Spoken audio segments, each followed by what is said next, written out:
Hello दोस्तों, स्वागत है आप सभी का फिर से एक बार ओपन लाइफ स्टडी में। तो दोस्तों आज हम लोग बात करने वाले हैं हिंदी प्रश्न, यानी कि मैं बताता चलूँ कि बीएड में लगभग आपको 20 नंबर के क्वेश्चन सिर्फ हिंदी के पूछे जाते हैं, जहां से आप स्कोर अच्छा कर सकते हैं। अगर आप बीएड के एग्ज़ाम देने वाले हैं तो इस तरीके का अगर आपका एग्ज़ाम है तो ये वीडियो आपके लिए काफ़ी महत्वपूर्ण रहने वाला है। यहाँ से आपको मैं 5 से 6 वीडियो कराऊँगा, वहाँ से आपको हिंदी में 20 नंबर आपका हो जाएगा। ये 100% मैं दावा कर रहा हूँ।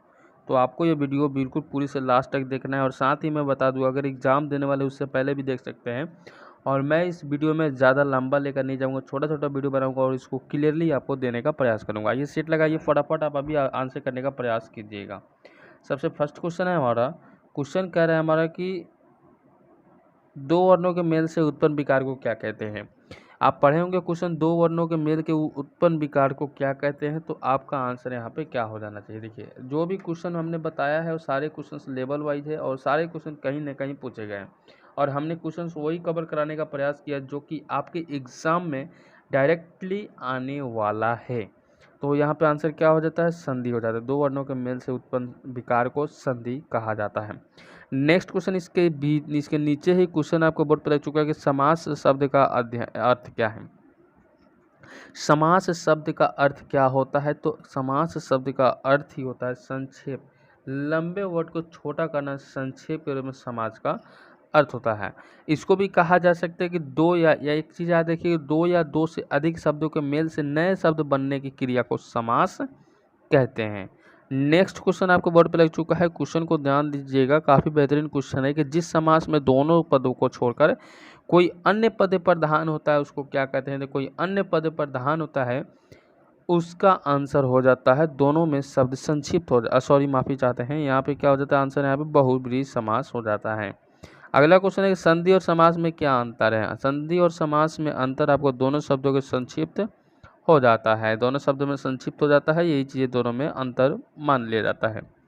नेक्स्ट क्वेश्चन आपको बोर्ड पे लग चुका है। क्वेश्चन आपसे पूछेगा कि लोटा डोरी कौन सा समास है। लोटा डोरी कौन सा समास है। तो लोटा डोरी आपका द्वंद्व समास के अंदर आता है।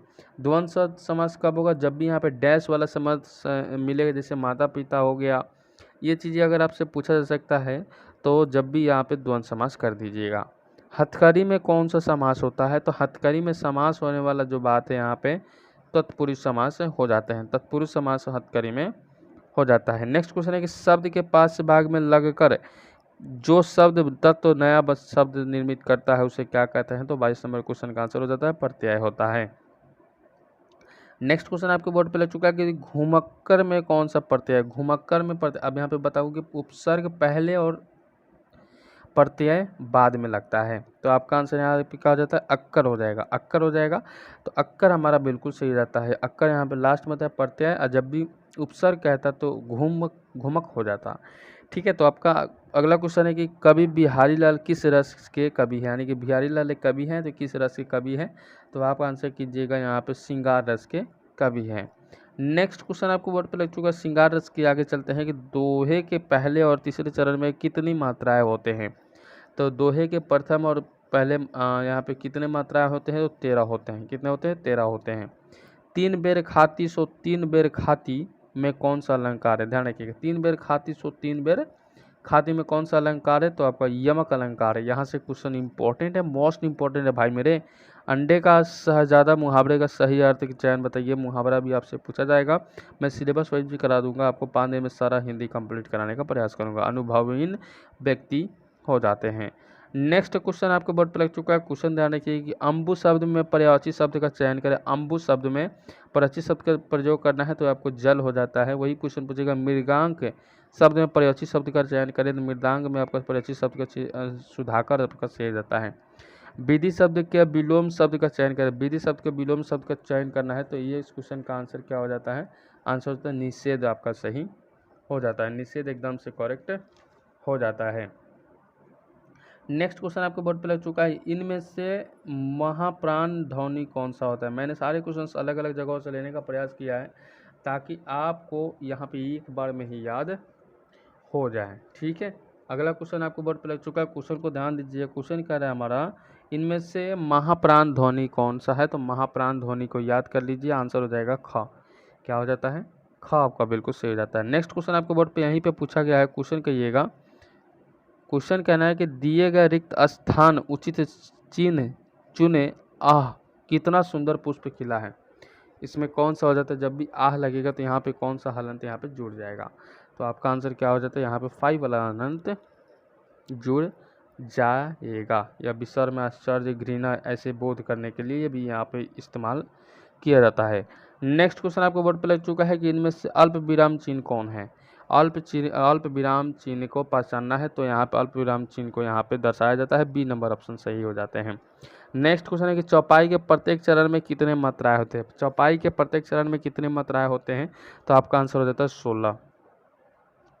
नेक्स्ट क्वेश्चन आपको बोर्ड पे लग चुका है कि रामचरितमानस की रचना शैली क्या है। रामचरितमानस की रचना शैली क्या हो जाता है, रामचरितमानस की रचना शैली दोहा चौपाई शैली। नेक्स्ट क्वेश्चन है कि संस्कार शब्द में किस उपसर्ग का प्रयोग होता है। संस्कार शब्द में जिस शब्द का इस्तेमाल होता है उसका आंसर होता है सम। क्या हो जाते हैं, सम हो जाते हैं। नेक्स्ट क्वेश्चन आपको बोर्ड पर लग चुका है। क्वेश्चन का इनमें से कौन सा तद्भव शब्द है। इनमें से कौन सा तद्भव शब्द है, तो आपका आंसर क्या हो जाता है, 22 नंबर क्वेश्चन का तद्भव हो जाएगा 14 हो जाएगा। क्या हो जाएगा, तद्भव हो जाएगा। नेक्स्ट है निम्नलिखित विकल्प में से तत्सम शब्द चुना। अभी हम लोगों ने पढ़ा तद्भव, इसके जस्ट नीचे दिया गया तत्सम। आपसे इस तरह भी पूछा जा सकता है दिए गए ऑप्शन में से कौन सा ऐसा ऑप्शन है जो कि तत्सम से तद्भव बनाया गया है। तो ऐसे क्वेश्चन भी आपसे पूछा जा सकता है। तो यहाँ पे ओ जो हो जाएगा तत्सम हो जाते हैं, बाकी के बाकी जितने भी हैं तत्सम हो जाते हैं।